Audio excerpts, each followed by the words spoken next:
Mike Smith, thanks for joining us. Hi, Michael. Great to be here and great to be back in Australia. Yeah, we're so glad you are safe too. Now, all this starts at 12:30 last Thursday morning. There's a knock on the door of your house in Shanghai. Take us through what happens next. Yeah, that's right. I was fast asleep. I woke up to a heavy pounding on my front door. I ran downstairs, opened the door. There are sort of 7 police officers all crowded in on my porch. They show me their badge. They ask me who I am.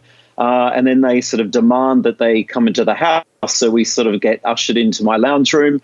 I find myself sitting on a couch surrounded by these 7 officers in uniform. One has a huge camera. There's a spotlight shining in my face, and they sort of start reading from a document which is sort of outlining China's national security laws.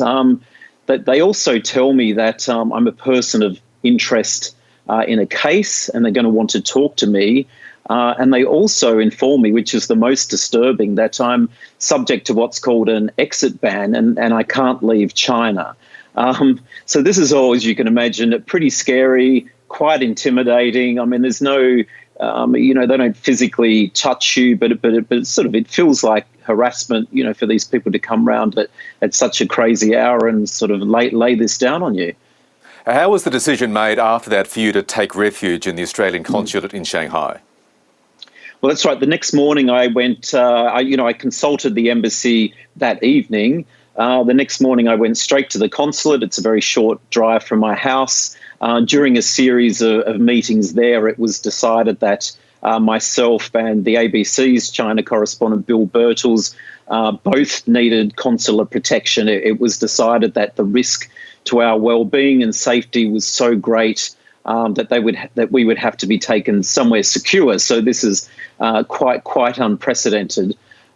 So I went to another location. Shanghai is not like Beijing. It doesn't have a big embassy compound. I was taken to another location that's still protected under the Vienna Convention. So technically the Chinese authorities can't come in. I had to quickly stop at my house on the way, get my bags. That was quite an operation on its own. And we had a couple of plainclothes people following us the whole time. So it was all quite intimidating. Quite a hairy week, and you and Bill are safely back home. The last 2 Australian journalists to leave China. What gap does that leave Australia and Australian audiences in understanding what's going on in that country?